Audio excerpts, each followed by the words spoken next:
Nigeria's President Muhammadu Buhari reacts to the attacks in South Africa as it dispatches special envoy to the country to find a lasting solution to the killings of Nigerians there. And two courts today gave a go-ahead to the APC and PDP in Bayelsa State over the party's governorship primaries and made a decision on what mode of primaries the APC should use in the conduct.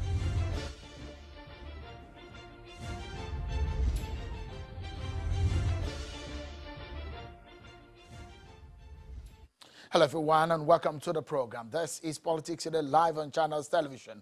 I'm Sean Kimbaloye.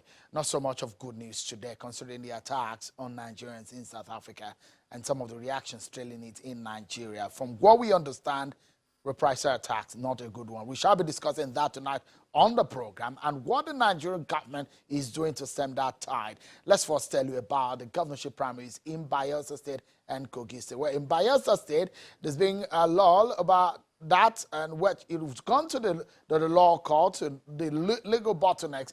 A Sagbama High Court sitting in Yenagoa today in Bayelsa State has struck out a suit seeking to disqualify the newly elected local government chairman and their councillors from participating as delegates in the primary election of the PDP slated for today. Delivering judgment, Justice Ebiyorin Omukoro held that the court lacked the local standard to demand for the disqualification of the ward and local government ad hoc delegates, as it was an internal affair of the party. Some of the applicants who approached the court seeking the disqualification of the ad hoc delegates include the former MD of NDDC, Mr. Timi Alaibe, and Honorable Fred Agbedi. They had argued that the elected officials failed to satisfy the 90 days required by law, given that they were just elected on the 25th of July this year. And for the APC in Bayelsa State, the court has struck out the suit seeking to stop the APC from adopting direct primaries as its mode of electing its flag bearer in the forthcoming 16th November governorship election in Bayelsa State. So let's go to Kogi State now, where about 5 of the 16 governorship aspirants of the PDP in Kogi State have stepped down and collapsed their structure for former Governor Captain Idris Wada. Some of the Kogi East Elders Council, led by Mr. Gabriel Aduku, disclosed this while addressing newsmen in Lokoja, the state capital, ahead of the PDP governorship primaries. The exercise is now on the way. Let's now check out some other top political stories we're following for you.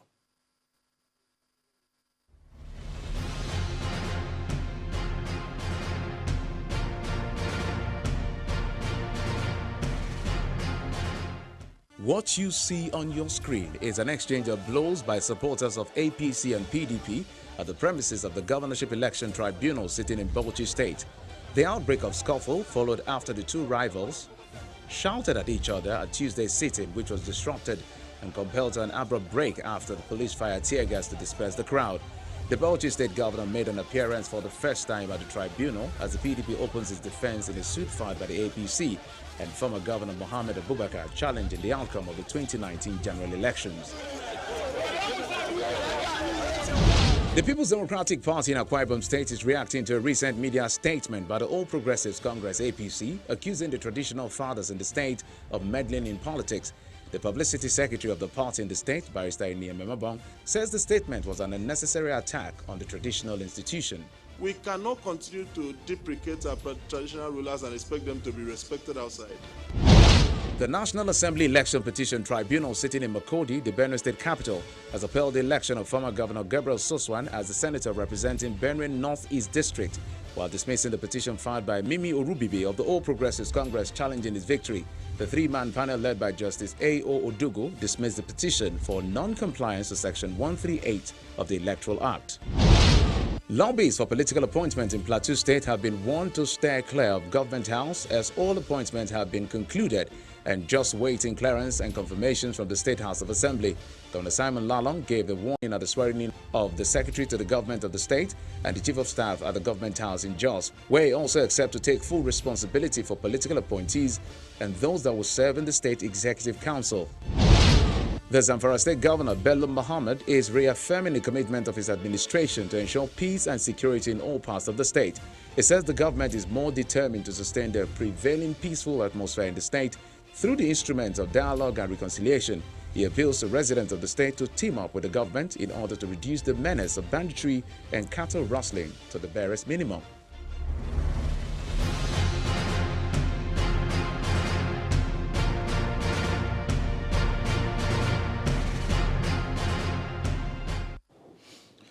And the situation in South Africa, where our brothers and sisters are currently experiencing some tough time, gets us talking on the program tonight. So we begin with the attention that this is getting, as the attacks on some Nigerians in that country now gives a lot of worry.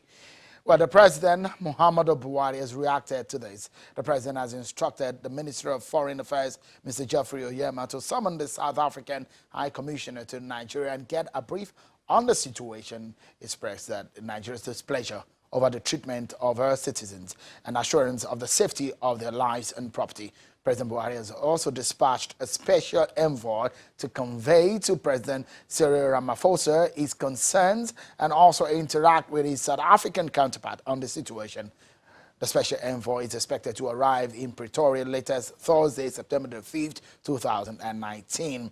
Where South Africa's President Cyril Ramaphosa has come out to condemn the violent attacks on foreigners, including Nigerians, around a number of provinces in his country. Mr. Ramaphosa says he's convening a meeting of ministers in the security in order to closely monitor the situation and find ways of putting a stop to the violence.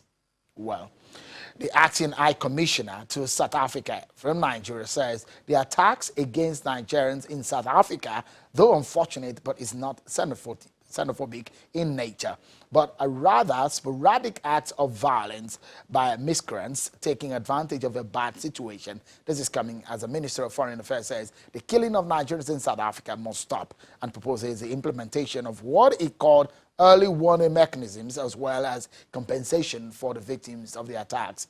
Well, Nigeria's Vice President, Professor Yemi Oshibajo, has called the situation unnecessary. Take a listen to him. This recent attack is again a condemnable act. It is very sad and very unfortunate that the lives and livelihoods of Nigerians living in South Africa is once again being destroyed with such wantonness and with such carelessness and recklessness. It's very, very sad indeed. And again, I think it's unfortunate. Nigeria has invested a great deal, not only in the destruction of apartheid and the pulling down of apartheid, but again, this is all contrary even to the very ideas that all of the great leaders of South Africa fought for, including the current president. You know, this level of bigotry, this sort of bigotry is just terrible and is so completely unacceptable. I believe that Mr. President has already spoken about this. Obviously, we're very concerned about this, and we certainly intend to take this up with the authorities in South Africa and to ensure that this sort of thing does not repeat itself. Let's get talking about this one. Unpalatable. This is perhaps very distraughting for a lot of Nigerians who have families there, who have loved ones who are now stranded and have lost their means of livelihood. Let's get talking. I have the President's Special Advisor on Media and Publicity, Mr. Femi Adesina, who joins us from our Abuja studio. And also on the program is a former Foreign Affairs Minister, Professor Bolaji Akinyemi. He joins us from downtown Lagos in Okwebi. Thank you so much for joining us tonight on the program. Perhaps let me get the reaction from Mr.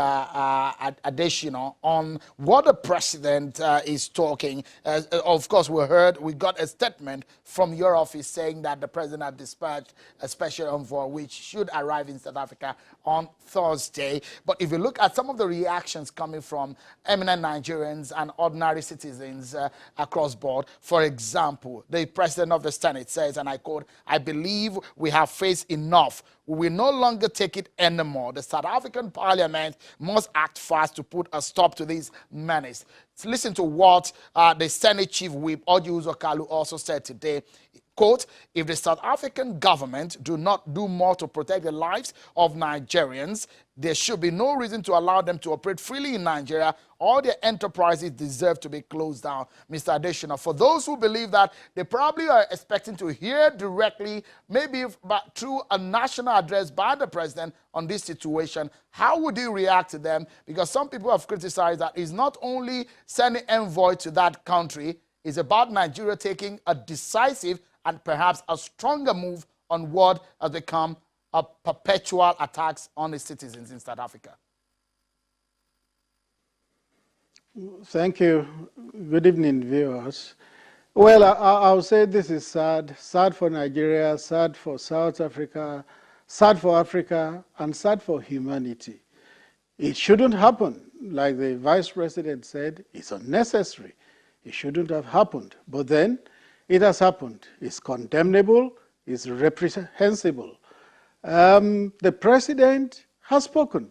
What the Foreign Affairs Minister said and did was on behalf of the President. The statement that came from the media office was authorized by the President. So the President is reacting to this issue, and it's very important that we keep our heads at times like this. Very, very important, because if we don't keep our heads, it will get worse. More Nigerians will be killed there, and possibly South African interests and their nationals here will also be in danger.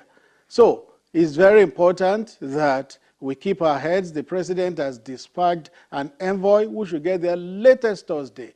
And I believe that by the grace of God, these things should be sorted out. Mr. Adesina, well, caution is the right word, because we understand there's some reprisal attacks in some parts of town where businesses of South African interests are being attacked in the country. But this anger coming from perhaps some Nigerians who believe that there isn't so much firm warning, a message from the Nigerian government to the South African community or the South African government or country about the attacks and the killings of Nigerians and destruction of their business interests in South Africa.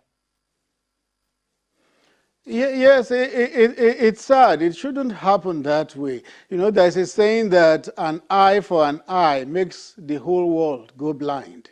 If they are killing Nigerians there, we are killing South Africans here.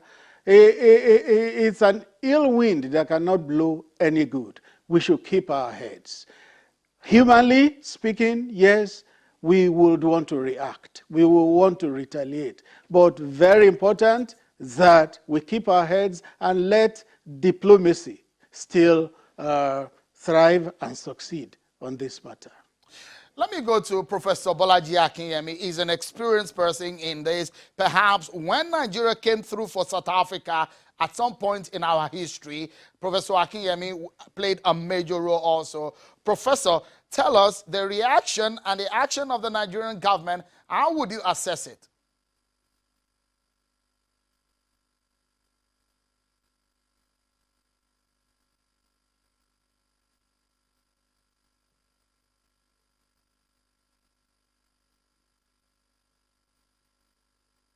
Sending a special mission, our special envoy to South Africa is a step in the right direction. He is going to let the South Africans know how strongly he feels about it, and that's a step in the right direction. But there has to be, I hope, he has a task force in the ministry where you will put in place for consideration now what further steps you will take if this continues.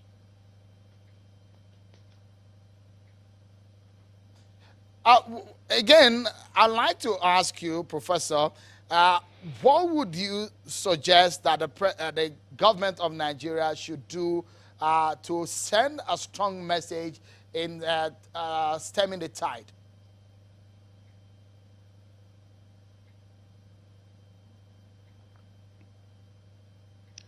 I believe, unfortunately, I couldn't hear what Femi was saying at all. So hopefully I'm not going to repeat what he said. But there are South African investments in Nigeria. And these investments are making a lot of profit for South Africa. And I think this gives the Nigerian government a leverage to pressure the South Africans. Let me say this, because often we don't emphasize this. At independence, Mandela and the ANC dealt the black South Africans a bad hand, in the sense that they left the whites with all their privileges. And this is why the chicken has come home to roost. The black South Africans are behaving because they gained nothing substantially, economically, from the independence package that they had.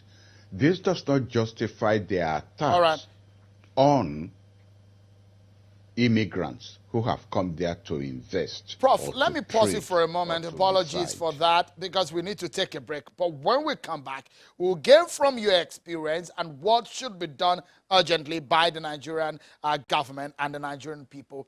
Don't go anywhere. We come back and we'll look for the solution, a permanent one, for this situation. Join us again, everyone. Last night I was listening to a statement by the Minister of Police. He has also made an observation that there are certain South African establishments that were also banned. ShopRite and Spar are those two establishments that he had made an observation on. So this is a very clear indication that this is just rampant.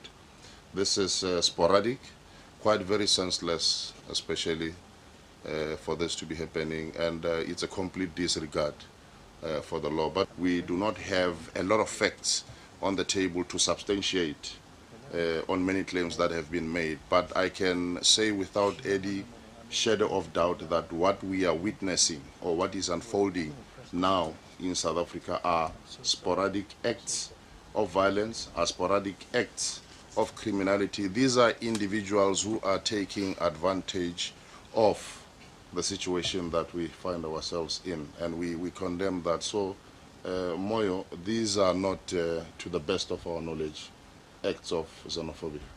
In the first place, we have to address the issue of compensation. There has to be accountability and there has to be responsibility for compensating all those Nigerians that have suffered loss. And we are going to absolutely push for that.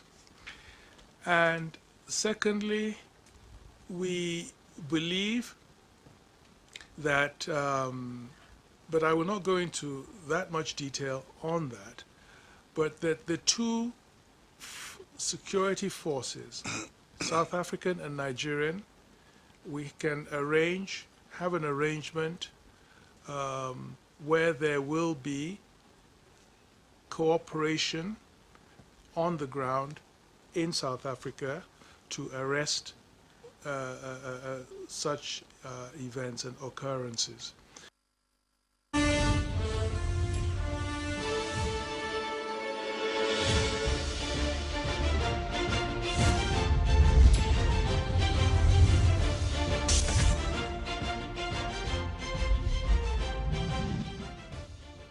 Thank you so much, everyone, for staying with us. Most Nigerians are not happy, home and abroad, about what is happening to the brothers and sisters in South Africa doing business or living there. Not only Nigerians, also some Africans that are being attacked in South Africa, their business being burned down, the vehicles and properties being brought down in that country. So Nigeria's president has spoken about this and said it's going to dispatch a special envoy to that country. And that's what will get our attention tonight. A former External Affairs Minister, Professor Bolaji Akinyemi, has been speaking to us on the program tonight. And the special advisor to President Muhammadu Buhari on media and publicity, Mr. Femi Adesina, is in our Abuja studio. Let's get back to the conversation. And let's get back to Professor Akinyemi, getting the benefit of his experience. Professor, apologies for butting earlier. The big question now is that if you look at what Nigeria gains or does not gain from South Africa. In 2018 alone, about 3.98 billion US dollar goes from Nigeria's export to South Africa, and import from South Africa to Nigeria is about 514 million US dollar just in 2018, this business interest. So the big question now is that in terms of diplomacy, in terms of solving this problem, where do we go from here?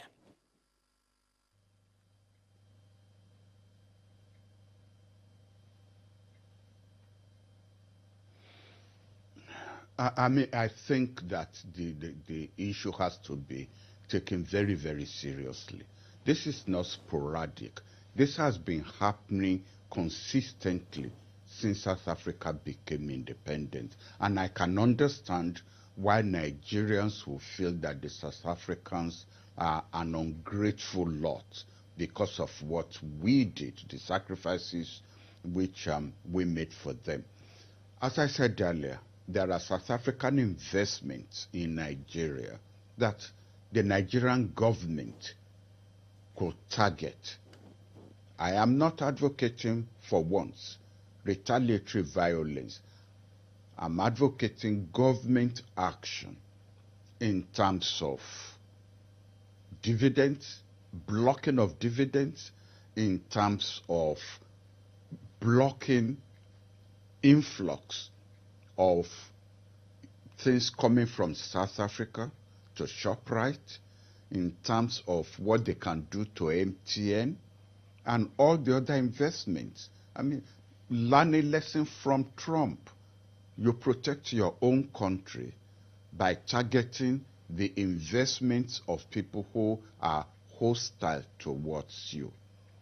And even though this will have no direct economic impact in the pockets of the black South Africans, but those who own those companies will then have to talk directly to their government about putting in place measures that will prevent attacks on Nigerians and other Africans who have investments and who are resident in South Africa. Let me ask, because that is an interesting perspective coming from you, Professor. Let me go to Mr. Adesina. A lot of Nigerians would think, Mr. Adesina, this is not happening for the first time. This is not happening for the second time. There are a lot of deaths of Nigerians in South Africa, and perhaps a decisive decision, a decisive action needed to be made. What would that decisive action be, considering the kind of advice coming from Professor Akinyemi, for example? Well, the first thing Nigeria should do is to express its displeasure, which has been expressed by the summoning of the ambassador today. And the envoy that is going on behalf of Mr. President is going to express the same thing to the South African president and ask for a guarantee of the protection of Nigerians in South Africa. The onus to protect everybody in South Africa, South African and foreigners alike, is on the government, just as our own constitution says that the protection of lives and property is the responsibility of government. I think all over the world is the same thing. The South African government must guarantee the protection of everybody living within that territory. Mr. Adesina, are you saying that Nigeria is not ready to send a stronger message? Because this is not the first time Nigeria government is sending their displeasure to the South African government. This was done when President Muhammadu Buhari met former President Ramaphosa from South Africa. This has happened 1 month ago when a similar attack happened to Nigerians in South Africa. This we've been talking about this months and months for the several years that this has been happening to Nigerians. Are you saying that there wouldn't be any stronger message being sent to South Africa on these killings and destructions? What message can be stronger than to express your displeasure and to demand for protection? Is strong. But that's the same thing. And Apologies, you know Mr. what Adesina. this Apologies, has Mr. made Adesina. clear That's now perhaps what is Nigeria that has always done, this isn't South it? African violence on Nigerians. President Ramaphosa was here some months back, and we clearly heard him when he said not all the violence was South African against Nigerian. That most of the time it was Nigerian against Nigerian. But what has happened these past few days has shown that this is not Nigerian against Nigerian. This is clearly South African against foreigners, Nigerians particularly. So this has shown us that there is xenophobia. I disagree with the South African ambassador who says it's sporadic attacks. No, it's not.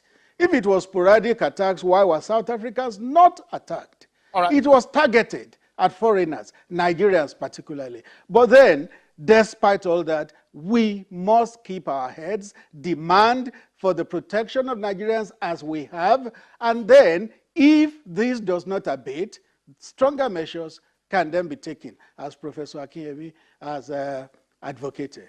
Let's close the program now, and it's going to be with Professor Akinyemi's final message or final thought on this one. We're relying and want to benefit on your experience, Professor Akinyemi. Your final word on this one. What should we be doing or looking at presently?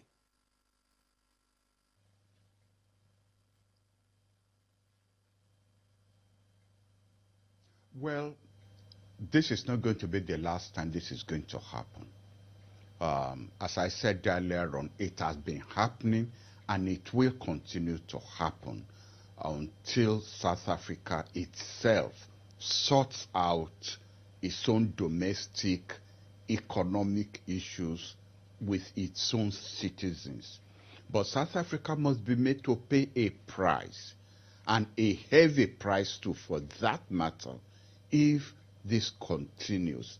And I hope, I'm not micromanaging Nigerian foreign policy. There's a capable foreign minister there. But I hope that the Nigerian government will have in place now measures that can be taken that will really affect South African economic interests negatively in order to strengthen whatever message is being put across.